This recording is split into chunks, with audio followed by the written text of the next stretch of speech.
Hey yo, salut à vous bande de petits sashimi, c'est Lucas, je suis très heureux aujourd'hui de vous retrouver pour une nouvelle vidéo, mes lectures manga. Alors comme d'habitude, si vous kiffez les vidéos mes lectures manga, vous pouvez lâcher un petit like et vous abonner à la chaîne. Alors aujourd'hui on va parler de deux séries, la partie 7 de JoJo's Bizarre Adventure Steel Ball Run et Sunken Rock. On va parler d'une nouveauté, Arslan, et de deux suites, Prisonnier Riku et Wizard of the Battle. On commence avec la partie 7 de JoJo's Bizarre Adventure Steel Ball Run.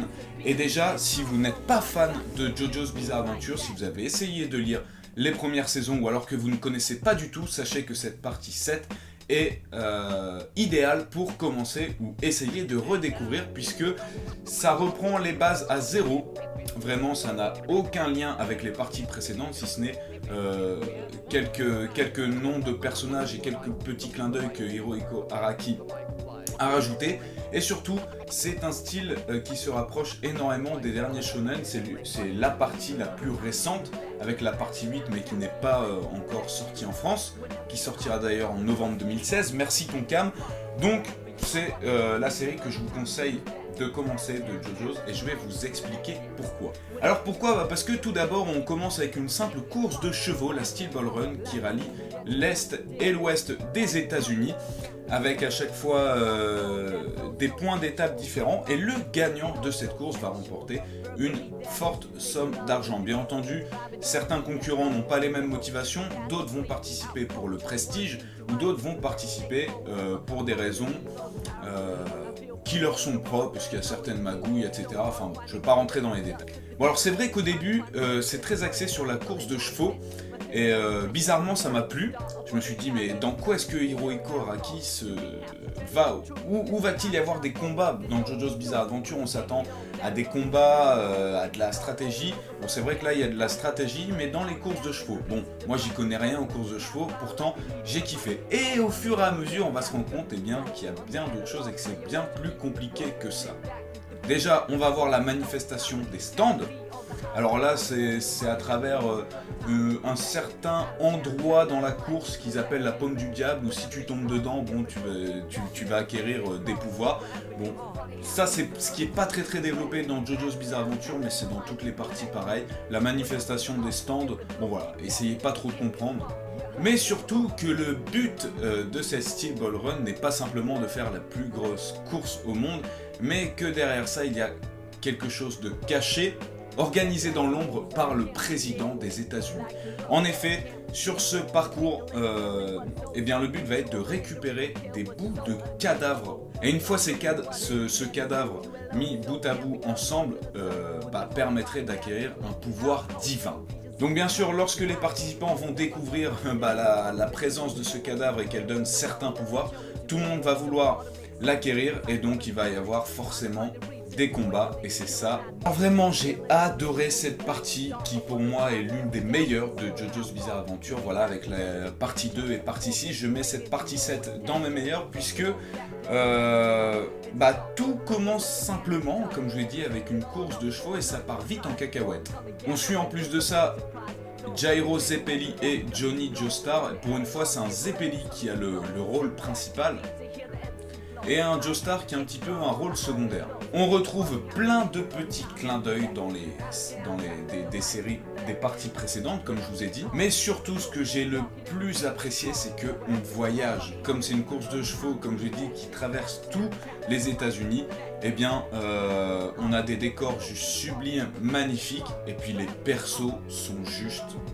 Je pense que cette partie 7 est le juste milieu. Il y a certaines parties où il y avait trop de méchants et donc on pouvait pas tous les identifier. Là on a un certain nombre de persos qui est très bien équilibré et on s'intéresse vachement à eux et ils ont surtout tous une histoire qu'on va nous raconter. C'est pas juste des personnages qui sont mis là au travers de nos héros pour faire de la bagarre. Ils ont tous une histoire et un certain but et on nous explique pourquoi est-ce qu'ils participent à cette course. Enfin bref, vous l'aurez compris, JoJo's Bizarre Adventure partie 7 Steel Ball Run, c'est un gros coup de cœur que je peux que vous recommander. Fan ou pas fan de JoJo, commencez ça, vous serez pas déçus. Et pour parler du style graphique, bon c'est du Hirohiko Araki, ça ne change pas, c'est toujours pareil.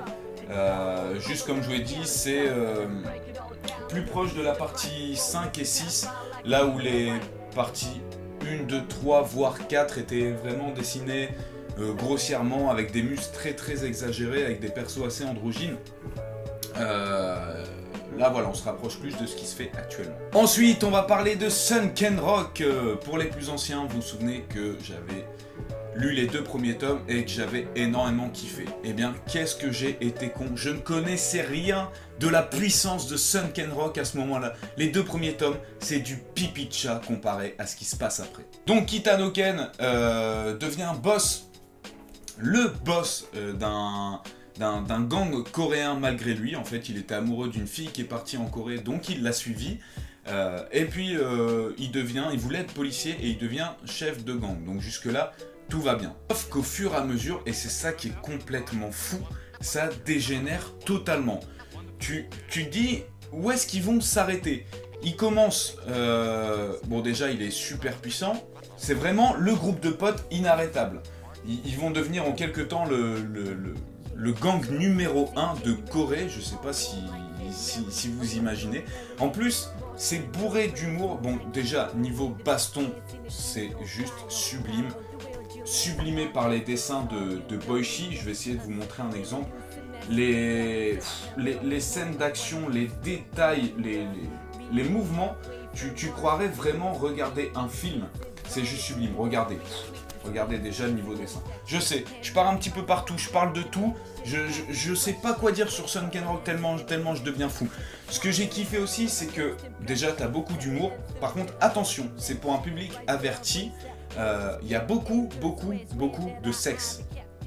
Boichi, il a des petits trips. Des fois, il le dit lui-même dans ses préfaces que j'adore lire. En fait, il met tellement de détails dans ses dessins. La plupart du temps, il est occupé à faire des scènes de baston, etc. Donc, il passe beaucoup de temps à dessiner des corps d'hommes. Et donc, des fois, il se fait des kiffs.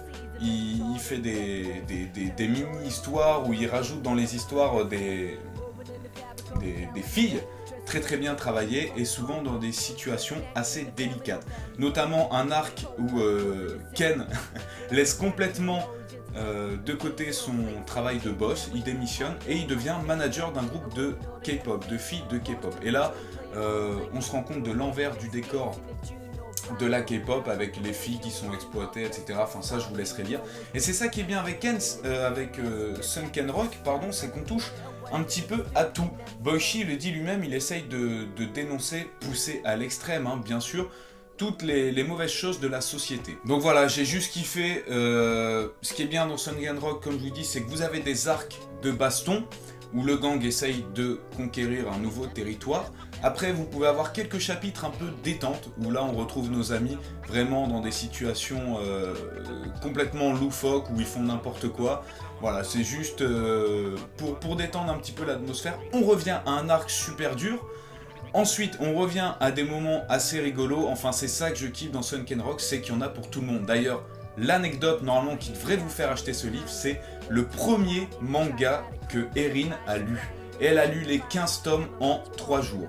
Donc, c'est pour vous dire que vraiment, Erin qui n'a jamais voulu lire de manga, voilà, ça l'a intéressé. Peut-être pas pour les bonnes raisons, mais ça l'a intéressé. Sunken Rock, il y en a pour tout. Si vous êtes assez mature, que vous voulez de la baston, une petite histoire d'amour, des dessins juste magnifiquement dessinés et quelque chose qui sort un bon seinen, très bon seinen, je peux que vous conseiller Sunken Rock.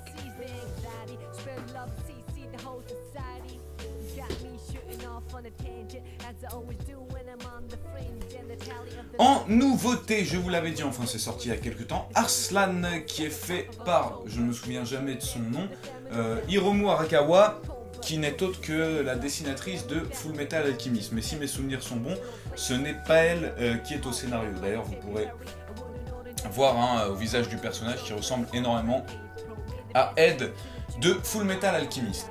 Alors, soit vous allez kiffer ou détester ce premier tome de Arslan. Déjà, il y a beaucoup de ressemblances avec Fullmetal Alchemist.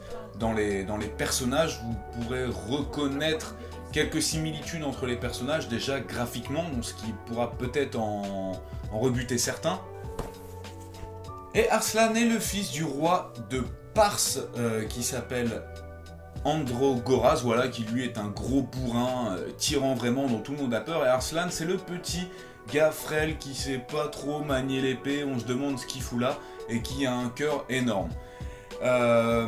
Il va malheureusement prendre place à une bataille, puisqu'il y a une révolte d'un autre royaume dont je ne me souviens plus. Voilà, l'Empire Lusitanien, voilà, c'est exactement ça. Et eh bien, un des généraux du roi de Pars va trahir le roi Andragoras, je lis les noms derrière hein, pour pas me tromper, et voilà, donc ça va être une révolte, le royaume de Pars va tomber, et Arslan va se retrouver tout seul, et va devoir faire face à cette difficulté, et prendre les... Donc voilà, pour le moment, c'est vraiment un scénario un petit peu bateau, je dirais, mais en soi, ce premier tome est cool, puisque les bases sont bien mises en place.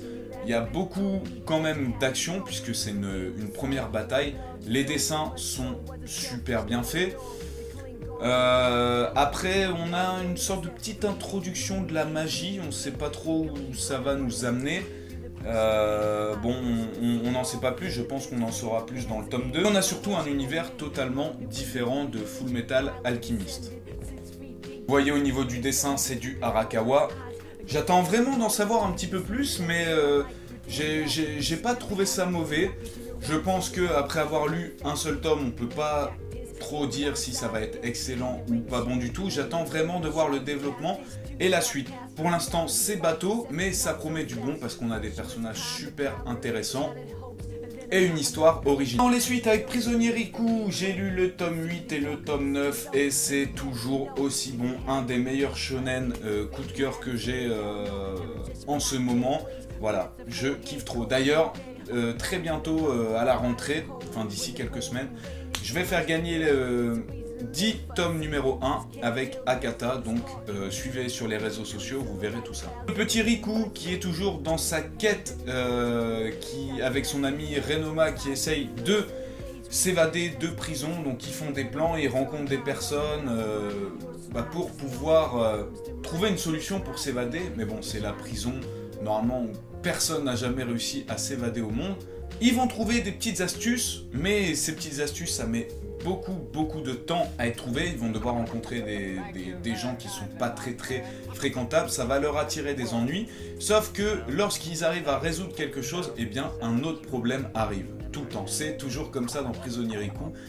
En fait, on te fait oublier comme leur mission va être compliquée, puisque t'es pris à fond dans... Et là tu dis ça y est, ils ont réussi et maintenant ils vont pouvoir s'enfuir. Ah bah non, il y a un autre problème, il y a un mur de 500 mètres de haut, comment ils vont faire? Il y a des caméras à chaque coin de la prison, il y a des gardes partout, enfin voilà, c'est un gros casse-tête. Et ils vont trouver une solution, c'est de travailler dans la porcherie. Pourquoi dans la porcherie? Bah parce qu'il y a des camions tous les jours qui viennent récupérer le caca des cochons et ils se disent que s'ils se mettent dans le caca des cochons, ils vont pouvoir peut-être réussir à sortir de la prison. Mais c'est pas gagné puisque le chef de la cuisine leur en fait vraiment baver. Vous savez, ils ont été transférés, avant ils travaillaient dans la menuiserie, maintenant ils travaillent dans la porcherie, donc ils ont dû laisser leurs potes malheureusement. Et là, ils découvrent qu'au final, à la menuiserie, eh ben, c'était plutôt cool, parce que là, dans la cuisine, ils ont énormément de taf. J'ai beaucoup aimé parce que ces deux tomes sont très axés sur Riku. Il avait été délaissé dans les précédents tomes, où c'est un petit peu Renoma qui faisait tout. Et là, Riku, eh bien, avec persévérance, il réussit à trouver des solutions et montre que finalement il n'est pas si inutile que ça. D'ailleurs, Renoma, il hallucine, il se demande comment Riku a pu trouver certaines choses, parce qu'il disait lui-même, voilà, moi je comptais pas sur toi Riku pour nous évader, je voulais faire tout de même. Et Renoma, bon, il a un peu, comment dire, une technique de bourrin, il cogne les gens pour avoir des informations, et c'est pas toujours la bonne chose à faire, et d'ailleurs ça va encore leur jouer des tours dans ces tomes-là. Donc voilà, Prisonnier Riku, il faut foncer, acheter, c'est de la tuerie. Et enfin, Wizard of the Battlefield, tome 2. J'avais été très content du tome 1, j'avais beaucoup kiffé. Donc c'était l'histoire de Haru, qui était dans un... En fait, bon, le pitch très simple, deux royaumes qui se combattent l'un contre l'autre. On a une héroïne qui a des pouvoirs spéciaux, qui peut voir les âmes des gens à 500 mètres à la ronde, et qui, son bataillon s'est fait exterminer par l'armée adverse, et elle se retrouve toute seule dans son armée maintenant. Elle est recueillie un petit peu à gauche, à droite, et puis elle veut juste une chose, c'est se venger. Autant le tome 1, j'avais beaucoup kiffé, là le tome 2, je suis sur ma réserve, il se passe rien. Il se passe vraiment rien, on n'avance pas, il se passe pas grand chose. Ils sont en train d'élaborer un plan pour détruire le char ennemi du royaume en face, puisqu'ils ont mis en place la grosse Bertha, ça s'appelle un tank énorme qui bombarde tout. Donc là, ils sont en train de faire une sorte d'équipe All-Stars avec tous les éléments clés de chaque division, dont Haru. Et voilà, leur mission, ça va être d'aller dans le camp adverse, de s'infiltrer dans le camp adverse et de démolir ce char. Mais il se passe rien, vraiment il se passe rien, il y a beaucoup de blabla inutile, des histoires d'amour, lui l'ancien général, mais des trucs on s'en fout complètement, mais vraiment complètement. Juste, quelque chose vraiment que j'ai beaucoup apprécié, c'est un personnage du camp adverse qui se rend compte finalement, est-ce que ce qu'ils font c'est bien? Certes, ils protègent le royaume, ou ils font ça pour le royaume, mais ils sacrifient beaucoup d'innocents et d'êtres humains, donc ils se disent, est-ce qu'au final, ce qu'on fait, c'est si bien? Toujours la réflexion du bien, du mal, qu'est-ce qu'on fait? Bon, au final, c'est de 1 vs 1 qui s'affrontent, donc je pense qu'il n'y a pas vraiment de morale à voir là-dedans, mais je pense qu'on peut s'attendre à des petits retournements de situation et des retournements de veste. Donc voilà, au niveau du dessin, je vous montre un petit peu à quoi ça ressemble. Pas si moche que ça.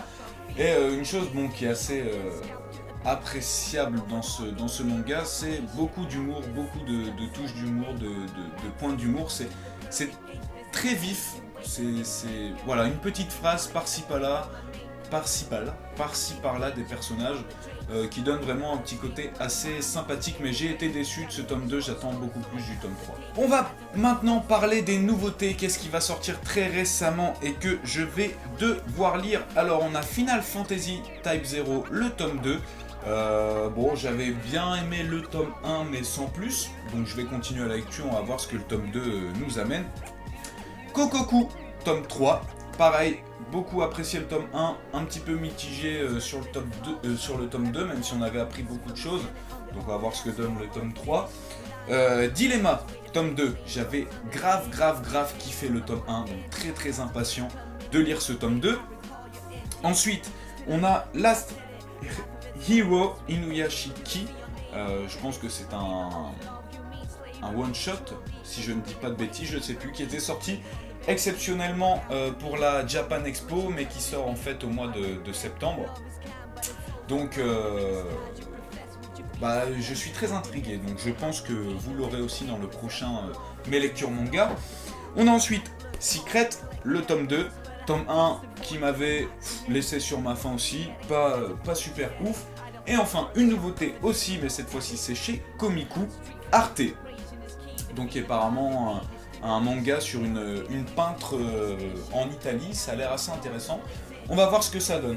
Voilà, en tout cas j'espère que cette vidéo vous aura plu, dites-moi ce que vous avez pensé de mes lectures, quels sont vos avis sur ce que je vous ai présenté, si vous pouvez rajouter quelques petites informations, c'est des trucs que je n'ai pas aimé et que vous avez aimé, voilà, laissez dans les commentaires.